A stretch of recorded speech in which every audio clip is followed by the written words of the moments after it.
SBS 라디오에 소개된 한 일화입니다. 결혼식장에서 있었던 일이라고 하는데요. 이 결혼식이 신랑 신부 측의 믿음을 따라서 기독교 예식으로 진행이 됐다라고 합니다. 그런데 문제는 사회를 맡았던 신랑 친구는요, 교회를 다니지 않는 비그리스도인이었다라고 해요. 자, 그런데 축사를 읽는 순서가 되었는데요. 어떤 분이 보내주신 축사에 앞장에 이렇게 써져 있었던 겁니다. 요한 1서 4장 18절을 읽어주세요. 이 사회자는요, 이 축사를 잘 전달해야 되겠다라는 욕심에 먼저 성경을 읽고 축사를 전달해야 되겠다라고 생각을 해서 이렇게 얘기했답니다. 제가 요한 4장 18절을 읽어드리겠습니다. 여러분, 요한일서 4장 18절에는요 이런 내용이 적혀 있습니다. 사랑 안에는 두려움이 없고 온전한 사랑이 두려움을 내쫓나니. 아마 축사를 전달하신 분의 의도는 바로 이런 의도겠죠. 그런데 이 사회자가 요한일서 대신 요한복음 4장 18절을 읽었던 겁니다. 요한복음 4장 18절에는요 이런 말씀이 기록되어 있는데요. 너에게 남편이 5이 있고 지금 있는 자도 내 남편이 아니니 내 말이 참되도다.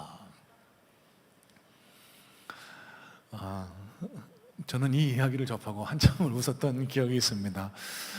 여러분, 오늘 설교의 제목이요, 갈릴리 결혼식장에서 일어난 한 해프닝이라고 정해봤습니다. 여러분, 오늘 제가 소개한 이런 내용처럼 예수님께서 참석하셨던 갈릴 가나의 혼인잔치 결혼식장에서도요 어떤 한 해프닝이 일어나게 되는데요. 자, 여러분, 이 말씀을 통해서 하나님께서는 오늘을 살아가는 저와 여러분들에게 어떤 교훈을, 어떤 하나님 나라의 메시지를 전달하기를 원하실까 말씀을 살펴보면서 하나님의 뜻과 의지를 함께 깨달아 발견해 나가고자 합니다. 자, 먼저 1절로 2절 말씀 다시 한번 살펴봅니다. 1절로 2절입니다. 사흘째 되던 날 갈릴리 가나에 혼례가 있어 예수의 어머니도 거기 계시고 예수와 그 제자들도 거기 혼례의 청함을 받았더니. 자, 여러분, 사흘째 되던 날은요 1장의 마지막 구절로 이어지는 말씀의 맥락임을 의미하고 있습니다. 1장의 마지막 부분을 보시면은요 예수님께서 공생활을 시작하시면서 빌립과 그의 친구 나다나엘을 부르시는 장면으로 1장이 마무리되고 있거든요. 그 이후 3일이 지났을 때의 시점에 벌어진 일이라고 이해하시면 되겠습니다. 자, 그러니까 한 결혼식 잔치에 예수님과 그 제자들이 초청받아서 가셨던 거예요. 여러분, 잘 기억하셔야 될 게 예수님이 공생애를 시작하신 지 얼마 안 됐습니다.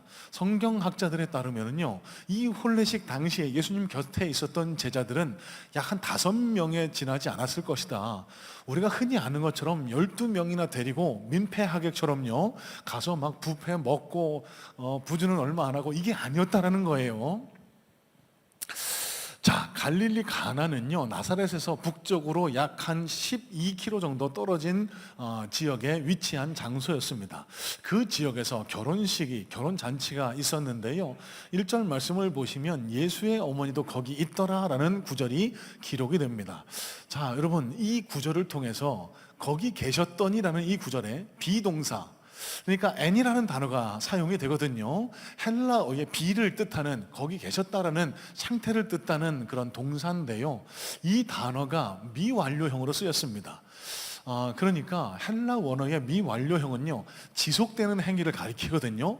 이 동사를 통해서 예수님의 어머니가 예수님과 함께 방문객으로 그 혼인잔치에 참여하신 게 아니고 예수님의 어머니 마리아와 그 예수님의 가족과 상당한 친분이 있었던 그 결혼잔치였기 때문에 예수님의 어머니 마리아는 이미 그 결혼잔치에 오랫도록 함께하고 있었다라는 것을 우리는 유추해 볼 수 있게 됩니다.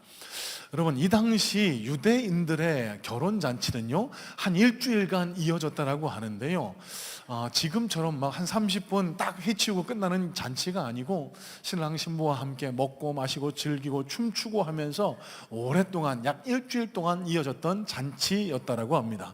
자, 그런데 즐겁고 흥겹고 행복해야 할 이 결혼잔치에 갑자기 큰 위기가 닥쳤던 거예요. 갑자기 해프닝이 생겼던 겁니다. 자, 이어지는 3절입니다. 포도주가 떨어진지라 예수의 어머니가 예수에게 이르되 저들에게 포도주가 없다 하니. 여러분, 이 당시 혼인잔치에서요, 포도주는 굉장히 중요한 의미를 차지하고 있었다라고 합니다.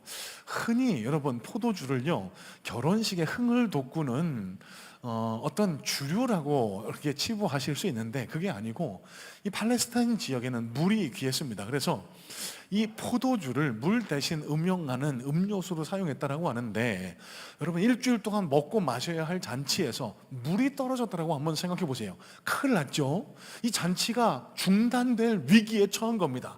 흥겹고 즐겁고 행복해야 할 잔치가 중단될 그런 큰 위기가 이 결혼식에 생겨났던 거예요. 자, 예수님의 어머니 마리아가 예수님께로 다가와 이 문제를 고백하고 도와달라, 도움을 요청하게 되는데요. 자, 여러분, 예수님의 어머니 마리아가 예수님께서 이 물로 포도주를 만들 걸 알고 부탁하셨을까요? 아닙니다. 아직까지만 해도 예수님의 공생이 초기입니다. 예수님의 기적과 이적의 역사가 나타나지 않으셨습니다. 11절에 따르면 이 기적이 예수님이 행하신 첫 번째 기적이라고 성경은 분명히 기록을 합니다.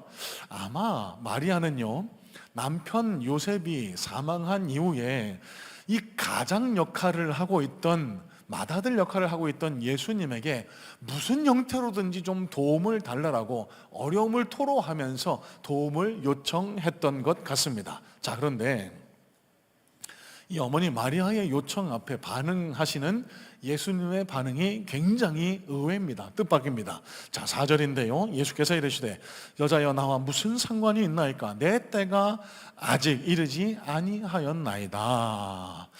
여러분, 한번 상상해 보실래요? 어머니가 갑자기 급한 일이 생겨서 아들을 찾아옵니다. 아들, 나 이게 좀 안 돼, 좀 도와줄래? 그런데 여자요, 이게 나랑 무슨 상관입니까? 내 때가 이르지 않았습니다. 여러분, 어떻게 들리세요? 좀 의외고 뜻밖이고 심지어는 좀 모욕적으로 들리지 않으실까요? 자, 지난 주간에 나누었던 말씀을 기억하시리라고 믿습니다. 마가복음 7장의 본문을 내용으로 수로보니게 여인에 대한 말씀을 함께 살펴봤는데요, 그때도 예수님은 뜻밖의 반응을 하셨죠.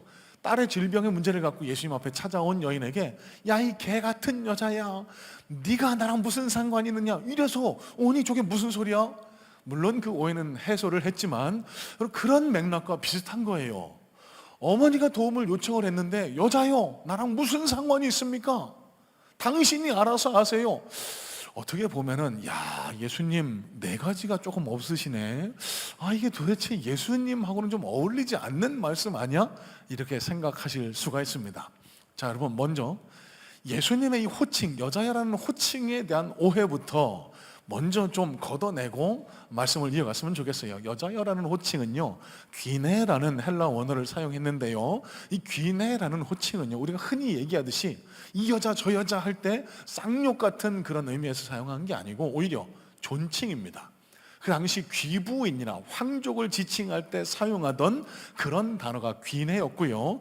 그래서 예수님은 버릇없이 어머니를 하대하면서 존칭한 게 아니고요, 여자여라는 호칭은 다소 좀 간격이 있는, 멀리 느껴지는 극존칭으로 어머니 마리아를 불렀다라는 사실이에요. 실제 예수님이 십자가에 달려 돌아가실 때 그 곁에 있던 마리아에게도 여자여, 귀인이라는 동일한 단어를 사용했거든요. 자, 여러분, 그렇다 손치더라도 예수님의 반응은 우리의 예상과는 조금 달라 보입니다. 다른 분도 아니고 어머니 마리아가 도움을 요청했는데 왜 이렇게 차갑게 매몰차게 거리를 두면서 여자요, 나랑 무슨 상관이 있습니까? 이렇게 반응하셨다라는 사실은 우리가 흔히 이해하는 예수님의 모습과 조금 차이가 있는 게 사실인 것 같거든요. 자, 그러면 우리 예상을 뛰어넘는 이 예수님의 반응에 담긴 뜻은, 의도는 과연 무엇일까? 자, 여러분, 여자여, 나와 무슨 상관이 있나이까? 이 예수님의 말씀에는요, 나랑 상관없다, 난 도와주지 않을 것이다, 이런 의도가 아니라 제일 먼저 기억하셔야 될 것은 예수님께서는요, 이제 막 공생애를 시작하셨습니다. 마리아가 도움을 요청해 왔습니다. 그 마리아에게 관계의 회복, 관계의 정립을 요청하고 계시고 있다는 사실입니다. 여러분, 이게 무슨 말일까요? 마리아는요, 앞서도 말씀을 드렸지만 장남이었던 이 예수에게, 그러니까 내 맏아들인 예수에게 야, 너 어디 가서 좀 사오든지 무슨 방법을 좀 내봐, 이런 식으로 도움을 요청하셨지만 예수님은요, 이 집에 문제가 생길 걸 미리 알고 계셨던 것 같아요. 당신의 능력을 나타내셔야 될 것을 미리 예상하셨던 것 같습니다. 하지만 예수님께서는 그 문제를 해결해 주시기 전에 제일 먼저 선결돼야 할 조건을 이 말씀을 통해, 마리아와 대화를 통해 그렇게 깨닫기를 원하고 계셨는데, 그것은 제일 먼저 마리아와 예수님과의 관계 정립입니다. 당신은 내 아들이 아니라 당신이 나를 하나님의 아들이신 메시아 예수 그리스도로 받아들일 때, 이 포도주가 떨어진 잔칫집, 포도주는 언제든 떨어질 수 있지만 이 포도주가 떨어진 잔치집의 문제를 해결할 수 있는 것은 하나님의 아들로 나를 받아들이는 것, 거기서부터 출발됩니다. 이게 예수님이 마리아에게 이렇게 말씀하신 그 매몰찬 이야기에 숨겨진 의도라고 우리는 볼 수 있어야 됩니다.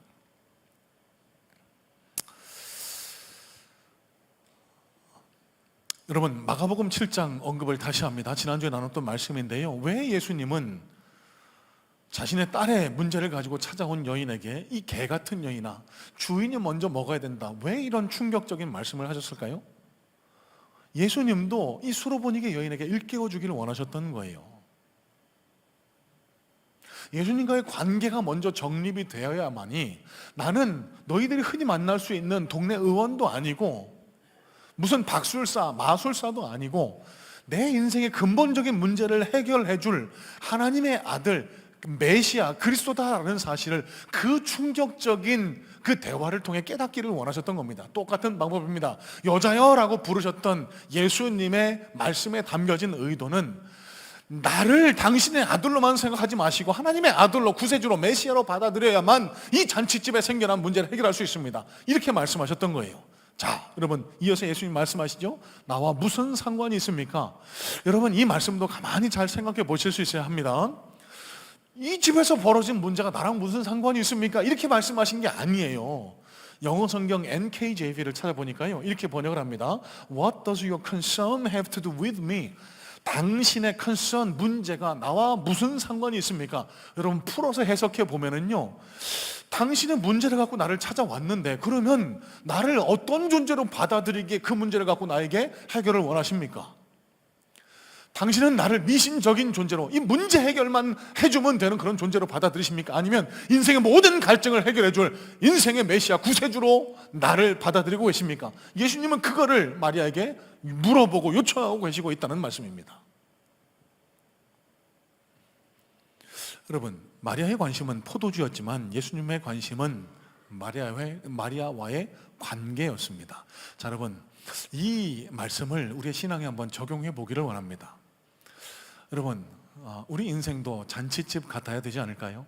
늘 흥겹고 행복하기를 바라는 그 마음이 우리 모두의 마음인 것은 두말할 나위 없는 사실인 것 같습니다. 그런데 우리 인생에도 포도주가 떨어진 것처럼 위기가 닥칠 때가 있습니다. 경제적인 위기, 자녀와 또 가족의 갈등으로 인한 위기, 질병으로 인한 문제, 경제와 비즈니스의 문제 등등등, 마치 혼인집에, 결혼잔치에 포도주가 떨어진 것처럼 큰 위기 앞에서는 그런 시기가 우리 앞에도 찾아올 때가 있죠. 여러분, 그런데 예수님께서는요, 이 말씀을 통해 우리에게 이렇게 말씀하고 계시는 것 같아요. 문제는 문제가 아니야, 관계야. 여러분, 다시요, 문제를 바라보지 말고 나와의 관계의 문제부터 먼저 회복해야 돼.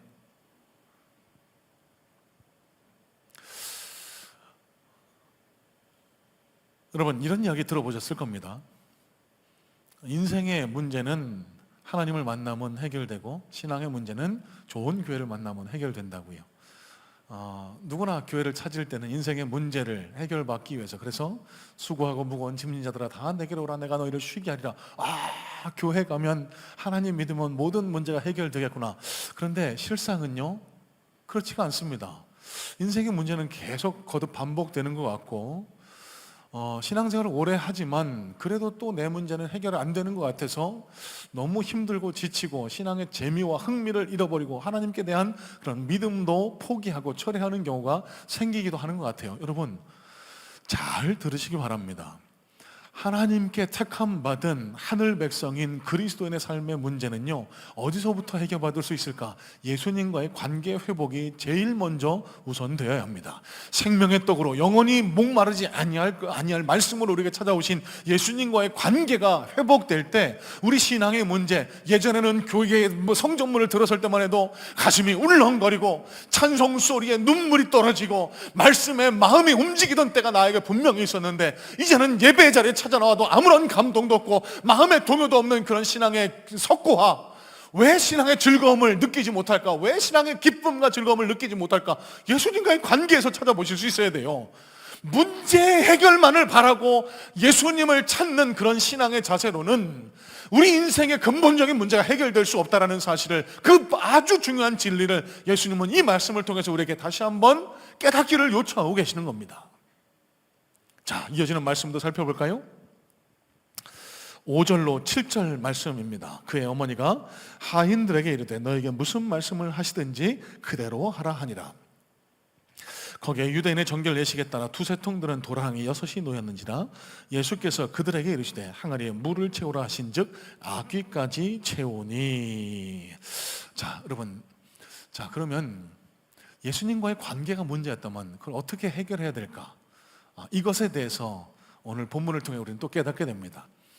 예수님과의 관계의 문제, 그 문제를 바로 세우기를 원했던 예수님의 의도를 깨달았던 마리아가요, 그 즉시로 하인들을 불러다가 이해 못할 요구를 합니다. 이제부터 저분이 무슨 말씀을 하시든지 간에 그대로 하세요.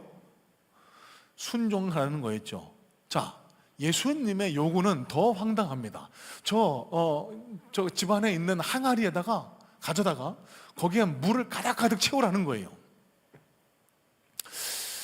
여러분, 그러더니 이 하인들이 이해 못하는 표정으로 물을 채우고 있었는데 그 이후에는 그 물을 갖다 주라고 그렇게 말씀을 하십니다. 자, 8절인데요 8절 말씀, 이제는 떠서 연회장에게 갖다 주라 하심에 갖다 주었더니. 여러분, 이 구절을 잘 눈여겨보실 수 있어야 합니다.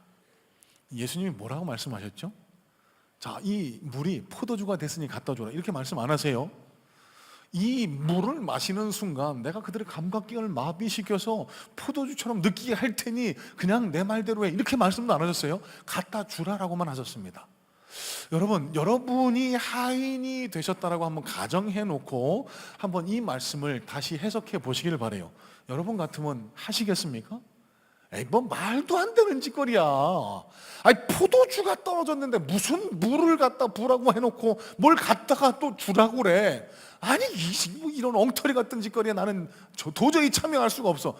여러분, 제가 생각하기로는 이 자리에 계신 저를 포함해서 10분 중에 9분은 이렇게 반응하실 것 같아요.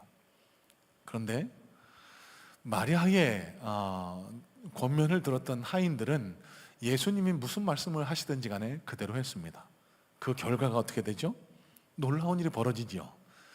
이 물을 채워 넣는데요, 이 항아리에 채웠던 물이 극상품의 포도주로 변했던 겁니다. 그래서 잔치에 참여한 사람들이 그래요. 와, 이 주인 대단한 사람이네. 원래 잔치 벌일 때는 처음에 좋은 거 내고 나중에 이게 뭐 좀 술 기운이 돌면은 이게 뭐 맛을 잘 모를 거 아닙니까? 나중에는 대충 그냥 값싼 거를 내놓는데, 이 사람들은 정말 좋은 사람들이야. 이게 잠깐 서프라이즈로 떨어졌다 그러더니 진짜 좋은 걸 이제 내놓네. 얼마나 맛있었으면 극상품 좋은 걸 내놨다고 했을까. 자, 여러분,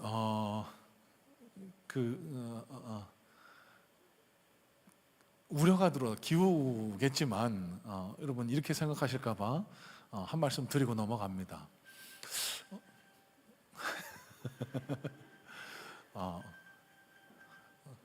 알람을 할렐루야 아멘으로 좀 해놓으시면 더 좋을 것 같아요. 그러면 말씀의 은혜를 받고 계시구나, 그렇게 생각할 수 있을 텐데, 그러실 수 있습니다. 괜찮습니다. 무슨 얘기하다가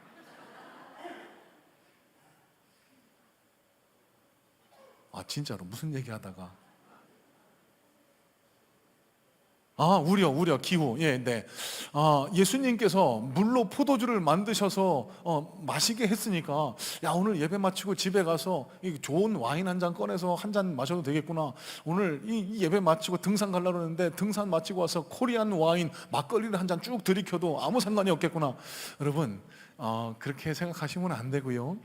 물론 술 잡수는 게 뭐 구원의 문제와 직결은 되지는 않습니다만, 여러분, 여기 이 본문에 나오는 컨텍스트에서 물은 음료 대용입니다. 술을 즐기라라고 술을 권면하신 게 아니라는 사실을 기억하실 수 있어야 돼요. 자, 어쨌든 여기서 꼭 깨달아야 할 중요한 교훈이 있습니다. 여러분, 순종할 때 문제가 해결되는 역사를 경험할 수 있다는 겁니다. 앞서서 말씀드린 내용과 연관지어서 맥락을 연관지어서 말씀을 드려보면요, 왜 우리가 신앙의 기쁨, 즐거움, 행복감을 느끼지 못할까? 여러분, 예수님 말씀대로 따르지 않기 때문에 그렇다는 생각은 해보지 않으셨나요? 내 뜻과 내 의지대로 신앙생활하는 그런 신앙의 자세가 아직 내 마음에 남아있더라고 그렇게 생각하진 않으세요? 내가 교회 나왔으니 내가 기도한 대로 응답 받아야 되고, 내가 하나님을 믿었으니 하나님이 이 정도 축복을 나한테 주셔야 되고, 여러분, 이런 신앙의 자세는요, 하나님을 내 수준으로, 인간의 수준으로 끌어내리는, 어떻게 보면 신성모독에 가까운 불신앙의 자세라는 걸 알고 계실까요? 여러분, 신앙이란 뭡니까? 하나님을, 우리를 구원하시는 절대 창조주로, 구원주로 인정하는 겁니다. 여러분, 그 하나님의 말씀에 순종하는 자세를 보일 때, 여기 하인들, 여기 잔치집이 경험했던 것처럼 물이 포도주로 변하는 역사, 그러니까 문제가 생긴 포도주가 떨어진 잔치집에 행복과 기쁨이 회복되는 역사가 일어날 수 있다는 사실을 우리가 기억할 수 있어야 되겠습니다. 여러분, 미국의 한 설교자가요, 순종에 대해 설교하면서 이런 이야기를 합니다.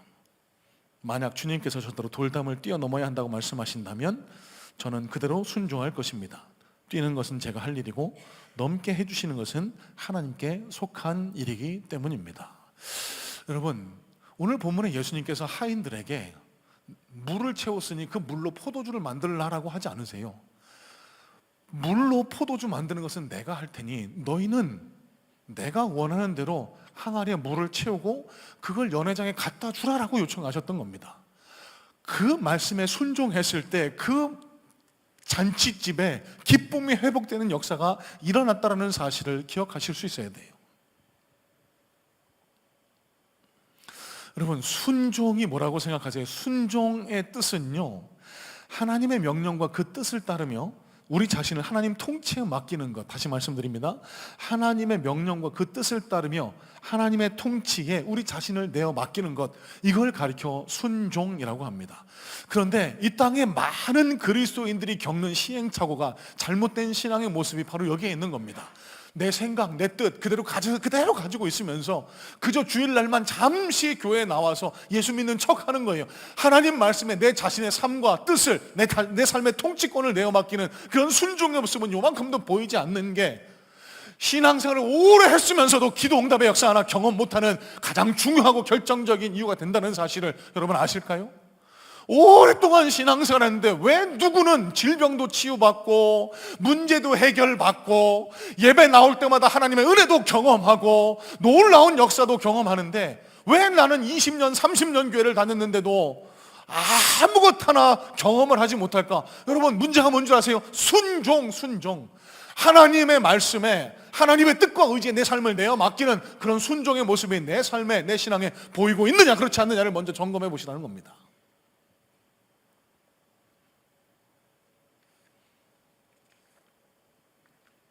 저 목사 오늘 또 왜 이렇게 열을 내? 또 자기 말 안 듣는다고 자기 말대로 하라고 그러는 거 아니야? 여러분, 이렇게 말씀을 들으시면 안 되고요. 여러분, 저는 성경 공부할 때도 꼭 이렇게 알려드립니다. 가르쳐드려요. 저와 양육반을 지내보신 분들은 다 아실 텐데, 우리가 순종해야 할 대상은 절대로 사람이 아니라고. 어떤 교회에서 상처받고 마음에 멍이 드는 대다수의 경우가요, 하나님의 말씀이 아니라 사람의 말, 목사의 말에 순종하라고, 무조건 복종하라고 했을 때 교회가 멍이 듭니다. 상처를 받습니다. 여러분, 어떤 경우에도 사람은 하나님의 자리에 올라갈 수 없습니다. 여러분, 제가 제 말에 무조건적으로 따라달라고 이 말씀 드리는 것 아니에요. 저도 연약한 죄인 중에 하나입니다. 저도 실수하고 저도 늘 넘어집니다. 그런데 제가 어떻게 여러분에게 저를 따르라고 말씀할 수 있어요? 우리가 따라야 할 대상은 누구죠? 예수 그리스도, 하나님 한 분밖에 없습니다. 그러면 왜 교회 내에서 목사의 말을 존중하고 따라야 될까요? 그게 하나님의 말씀이라는 것을 인정할 때에, 그게 사람의 말이 아니라 하나님의 말씀이라고, 하나님의 뜻이라고 인정될 때, 그때 순종해야 되는 겁니다. 여러분, 우리가 순종해야 할 대상은 사람이 아니라 하나님이시라는 사실을 다시 한번 우리가 기억해야 돼요. 자, 그러면 우리가 왜 순종해야 될까? 하나님의 뜻이기 때문에 우리를 유익하게 하고 우리를 더 아름답고 풍요롭고 행복한 삶으로 이끌어갈 하나님의 뜻과 의지에 내 삶의 통치를 내어 맡기는 것이 순종의 진정한 의미이기 때문에, 여러분, 저는 소망이에요. 우리 함께 신앙생활하는 성문의 성도님들 모두가 하나님의 놀라우신 복과 은혜를 충만하게 경험하게 되기를, 사업도 잘 되시고요, 문제도 해결받으시고 기도 응답의 역사도 충만하게 체험하시기를 간절한 마음으로 소망하고 축복합니다. 여러분, 그러기 위해서 우리에게 전제되어야 될 게 있어요. 하나님 말씀에 순종하는 삶의 태도를 갖추어 가보시길 바랍니다. 여름 성경 프로젝트를 진행 중에 있습니다. 왜 그럴까요? 나태해지고 느슨해지기 쉬운 이 여름철에 하나님의 말씀을 더 가까이 하자는 겁니다. 우리 신앙의 단련을, 신앙의 연말을 멈추지 말자는 겁니다. 우리가 뭐 바캉스 기간 아니에요? 휴가 기간 아닙니까? 어디 멀리 떠나 있는 기간 아니에요? 그러다 보면은 자연스럽게 우리의 신앙이 느슨해지고 나태해질 수 있기 때문에 하나님의 말씀을 조금이라도 곁에 두고 가까이 하면서 하나님을 향한 우리의 사랑을, 하나님과의 관계의 끈을 놓치지 말자고 권면해 드리는 겁니다. 여러분, 제가 무슨 욕심이 있어서 제가 어떤 그 자리에 올라서려고 이 권면 드리는 것 아니잖아요. 여러분, 이 말씀에 한번 순종해 보세요. 매일매일 성경 말씀 읽고 계시지요? 괜찮습니다. 지금부터라도 시작하시면 됩니다. 오늘부터 하나님의 말씀, 요한계시록을 권면해드리고 있는데, 요한계시록을 하루에 한 장이라도 살펴보시면서 하나님이 내 삶의 주인이시고 하나님께서 지금 나와 함께하고 계시고 있다는 사실을 매일매일 확인하면서 그렇게 한날 한날을 살아가실 때, 여러분의 삶 속에서도 오늘 본문에 일어났던 놀라운 역사처럼 갑자기 찾아온 위기 앞에서도 잔치집의 기쁨이 회복되는 놀라운 역사가 저와 여러분들에게도 일어나게 될 줄로 믿습니다. 자, 마지막입니다. 그러면 이게 어떤 의미를 지니고 있을까를 마지막으로 생각해보고 말씀을 정리할까요? 11절 말씀입니다. 11절 말씀 다시 한번 눈으로 봅니다. 예수께서 이 첫 표적을 갈릴리 가나에서 행하여 그의 영광을 나타내심에 제자들이 그를 믿으니라. 자, 여러분, 자 보셔야 될 단어는요, 표적이라는 단어입니다. 여러분, 표적은요, 기적과는 다릅니다. 이 표적이라는 단어가 가진 의미는요, 영어로는 사인이라고 하고 헬라 원어로는 세메이온이라고 하는데, 이 표적이 단순한 현상, 오늘 설교의 제목으로도 잡은 해프닝, 그저 초자연적이고 초월적인 현상, 해프닝과는 다른 것은 그 안에 하나님의 뜻과 의지가 담겨 있다는 거예요. 여러분, 그러면 오늘 이 잔치집에 포도주가 떨어졌는데 물로 포도주를 만드신 예수님의 이 현상, 이 표적이 담고 있는 의미는 과연 무엇일까? 예수님을 하나님의 아들로, 그리스도로 받아들이라는 겁니다. 여러분, 실제로 11절 말미에 이렇게 기록됩니다. 그의 영광을 나타내심에 제자들이 그를 믿으니라. 여러분, 예수님께서 이 표적을 행하신 목적과 의미가 바로 여기에 있어요. 자, 여러분, 요한복음 전체의 핵심적인 교훈이 바로 여기에 있습니다. 예수님을 믿도록 하는 것. 여러분, 잘 들으시길 바랍니다. 기적은 그저 기적에 지나지 않을 수 있습니다. 자, 다시 말씀드리면요, 지난주에 나눴던 마가복음 7장을 다시 한번 복기해 보세요. 수로보니게 여인이 자기 사랑하는 딸이 귀신 들렸습니다. 그 문제를 가지고 예수님을 찾아왔습니다. 여러분, 예수님 얼마든지 친절한 말로 그 딸의 귀신을 쫓아내 주실 수 있었잖아요. 왜 그렇게 안 하셨다고요? 예수님은 아셨던 겁니다. 그저 친절한 말로 그 딸의 귀신만 쫓아내 주셨다라고 하면 어떤 일이 일어났을까요? 수로보니게 여인은 그 이후로도 그냥 행복하게 살았을 겁니다. 예수님을 모른 채로요. 이분 정말 훌륭한 의원이시다, 정말 훌륭한 닥터야. 여러분, 그건 예수님이 원하시는 게 아니었어요. 그래서 예수님은 야, 이 개 같은 여자야, 주인상에서 떨어진 걸 먼저 주인들이 먹는 게 맞다, 이 충격적인 말씀을 하신 의도가 예수님과의 관계를 바로 세워 영원히 목마르지 않도록 그녀의 삶의 본질적인 문제를 해결해 주길 원하셨다는 겁니다. 여러분, 잘 기억해 보세요. 요한복음 11장에 보시면은요, 예수님이 죽었던 나사로를 살리시는 장면이 나오거든요. 여러분, 그런데 이 기적도 다시 한번 곰곰이 생각해 보셔야 될 게, 죽었던 나사로를 예수님이 다시 살리셨어요. 그러면 그 나사로가 죽음에서 깨어났으니까 영원히 살았습니까? 아니잖아요. 얼마 사다가 또 죽습니다. 그러면 그 기적을 베푸신 이유가 뭘까요? 세컨 찬스. 그 장면을 바라보고 있는 이들에게, 예수님이 생명의 주관자시구나, 인생의 모든 문제의 근본적인 갈증은 예수 그리스도를 통해 해결받을 수 있구나, 여러분, 이걸 예수님은 가르쳐 주길 원하셨던 거예요. 여러분, 오늘 본문 말씀을 예수 믿으면은 내 무슨 문제가 해결될 수 있겠구나, 아니 물로 포도주를 만드신 분이니까 내가 지금 이런 문제가 있는데 그 문제를 해결받을 수 있는 대상이 예수 그리스도가 될 수 있겠구나, 이런 식으로 치부하셔서는 곤란합니다. 여러분, 물론 지금도 잔치집에 포도주가 떨어져 고통받는 분 계시지만, 여러분, 잔치집에 포도주가 떨어지는 고통은 잠깐 해결됐다 해도 또 그런 일이 생길 수 있습니다. 우리 인생에서 거듭돼서 우리를 덮쳐오는 것이 인생의 문제, 고난, 어려움, 이런 일들 아닙니까? 그러면 우리가 어떻게 해야 이 인생을 참되고 진정으로 즐거운 잔치집으로 만들어갈 수 있을까? 여러분, 예수 그리스도로 가능하다는 사실을 깨닫기를 주님의 이름으로 축복합니다. 영원히 목마르지 않게 하는 생명의 떡으로 오신 예수 그리스도를 만나야만, 그분을 내 삶의 주인으로 모셔드릴 때 포도주가 떨어진 그 잔치집 같은 우리의 삶이, 심령이 다시 즐겁고 흥겨운 잔치의 자리로 다시 되돌아갈 수 있다는 사실을 여러분 깨달으실 수 있어야 돼요. 제 이야기 잠깐 드리고 말씀을 정리하려고 할까 합니다. 푸념처럼 들리실 수도 있을 것 같아서 참 죄송한 마음인데요, 용서하고 들어주시면 좋겠습니다. 최근에 좀 낙담이 되고 좀 슬럼프 같은 그런 기간을 좀 보내고 있는 것 같아요.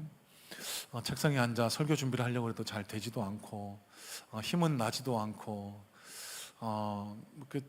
소위 말해서 그냥 사는 게 별로 재미가 없다라는 그런 생각을 최근 좀 오랫동안 갖게 된 것 같습니다. 문제는 다른 건 아니고요.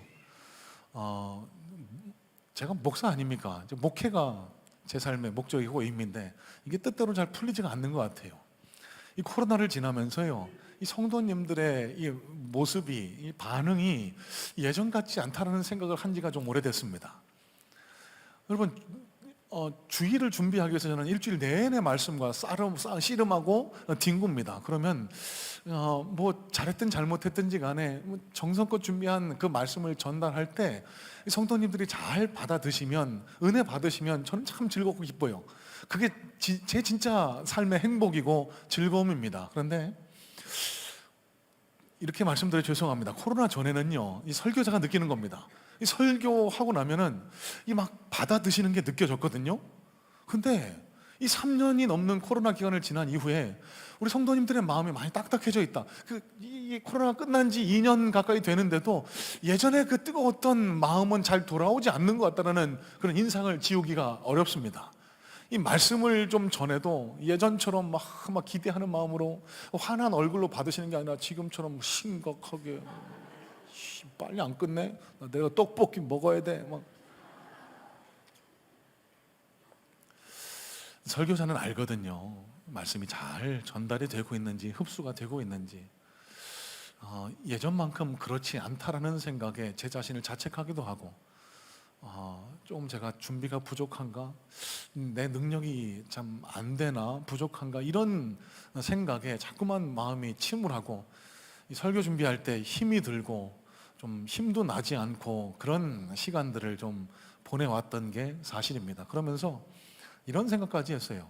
나도 그냥 모든 거 다 그냥 잊고 훌훌 좀 어디 좀 떠났으면 좋겠다. 바캉스 기간이잖아요. 제가 지금 휴가 달라고 제가 이 말씀 드리는 건 아니고요. 휴가 저는 계획도 없습니다.